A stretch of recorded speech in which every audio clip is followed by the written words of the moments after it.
Honourable CM साहब ने meeting ली थी और क्योंकि जम्मू में भी हमें लगभग 1 महीना आज हो गया, ये ज़रूरी समझा कि सिविल सोसाइटी जो एक सोसाइटी का एक बड़ा हिस्सा गिना जाता है, जिसमें मुख्तलिफ लमाइफ फिक्रिया रखने वाले हमारे सिविल सोसाइटी से लोग तशरीफ लाए थे। डिटेल में डिस्कशन हुई है और हर मुद्दे पे बात भी हुई है। क्लाइमेटिक चेंज के हवाले से बात हुई है। सब चीज़ें डिस्कस हुई हैं उसमें और ऑनरेबल सीएम साहब ने डिटेल में सब जवाब दिए हैं और ये भी कहा है कि ये सिलसिला जो मुलाकातों का सिलसिला है ये जारी रहेगा और क्योंकि आज इस मुश्किल टाइम में हम सब मिल के इस रियासत को आगे ले जाने में अपनी हिस्सेदारी डालेंगे और इस देश को आगे ले जाने में, इसलिए ये मैं समझता हूँ कि सिविल सोसाइटी का इसमें एक अहम रोल है।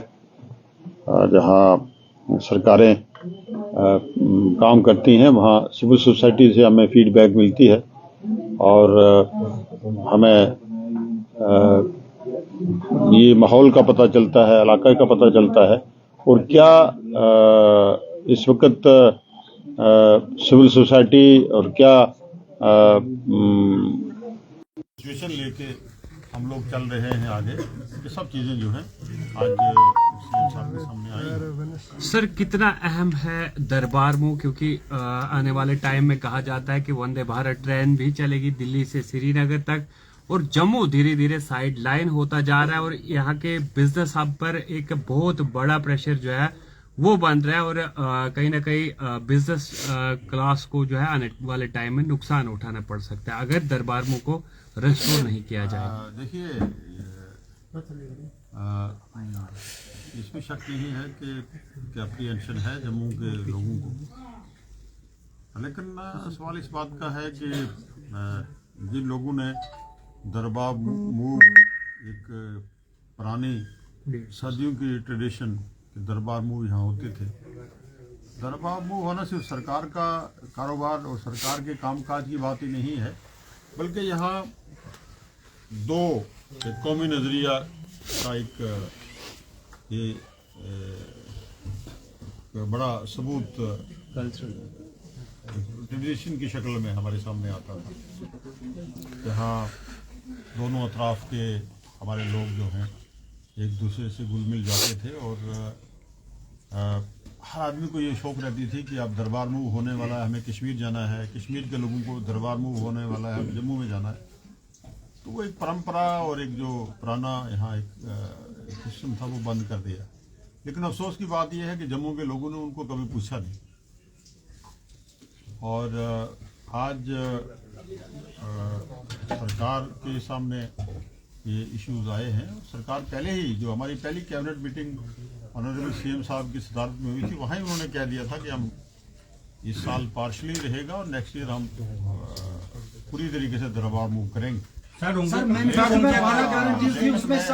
लेकिन मैं ये गुजारिश करता हूँ कि जिन लोगों ने दरबार मूव बंद किया, जो लोग जम्मू की तबाही के रिस्पॉन्सिबल हैं, जम्मू के लोग उनसे नहीं पूछते हैं, जम्मू के लोग हमसे ही पूछते हैं ये सवाल। सर उनसे पूछिए। एक बार दरबार मूव के सिलसिले में डॉक्टर फारूक अब्दुल्ला साहब की सरकार के टाइम में सिर्फ उन्होंने शेख साहब के टाइम में उन्होंने सिर्फ इतना कहा था कि कुछ ऑफिसर्स हम कश्मीर में रखेंगे और कुछ ऑफिसर जम्मू में रखेंगे। बड़ी स्ट्राइक यहाँ हुई थी सर। देखिए, आप अटेंशन डाइवर्ट करने वाले लोगों में शामिल हैं। आपको प्लांट किया जाता है। रोहिंग्याज का क्या मसला है, या मुझे बताइए, बार बार आप पूछ रहे हैं। इतना बड़ा इशू जहाँ बात चल रही है और आप लोग अटेंशन डाइवर्ट करते हैं। और जो लोग जब उन लोगों की बात आती है जो जम्मू के जवाल के जो रिस्पॉन्सिबल लोग हैं, यहाँ की एकता और अखंडता को बर्बाद करने वाले जो लोग हैं, इस मुल्क की छवि नेशनल इंटरनेशनल लेवल पे कमजोर करने वाले लोग, उनकी बात आती है तो आप दूसरा सवाल ले लेते हैं। तो मैं ये कहूंगा कि उन लोगों से तो हमने कभी सवाल नहीं किया, लेकिन कलेक्टिव रिस्पॉन्सिबिलिटी समझते हुए मैं ये कहूंगा कि सीएम साहब ने 2 दिन पहले ही यहाँ चैम्बर ऑफ कॉमर्स की मीटिंग में ये अनाउंसमेंट कर दी थी कि हम नेक्स्ट ईयर से फुल फ्लैज दरबार मूव करेंगे। सर मैनिफेस्टो में 200 यूनिट वालों को मिलेगी या फिर एपीएल वालों को भी मिलेगी और कब?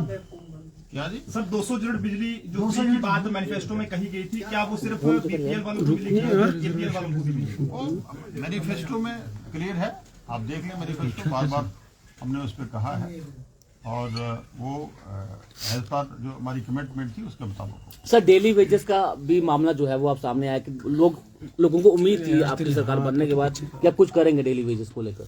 डेली वेजेस का रिक्रूटमेंट का, परमानेंट रिक्रूटमेंट का, 10 साल की यहाँ कोई टीचर्स की रिक्रूटमेंट नहीं हुई है, ये सब चीजें हमारे सामने आ रही हैं और ऑनरेबल चीफ मिनिस्टर ने ये हदायत दे दी है कि हम जितने भी ऑनरेबल मिनिस्टर्स हैं अपने अपने डिपार्टमेंट में एक्सरसाइज कर रहे हैं और कुछ पोस्ट जो है हम SSRB को रेफर कर रहे हैं और कुछ नई क्रिएशन के बारे में भी एक सोच विचार हो रही है। सर एक लंबे अरसे के बाद कुछ पोस्ट जो है JKPSC को जो है सौंपी गई है, एडवर्टाइजमेंट भी आ गई, लेकिन रिजर्वेशन वाला जो मामला है, कमेटी गठन की गई है, क्या तमाम तबकों को मद्देनजर रखकर जो है आगे डिसीजन लिया जाएगा? तो एक रिजर्वेशन को लेके एक यहाँ कुछ एप्रीहेंशंस हैं कुछ लोगों को, उसके लिए ऑनरेबल सीएम साहब ने एक committee sub committee cabinet sub committee बनाई है।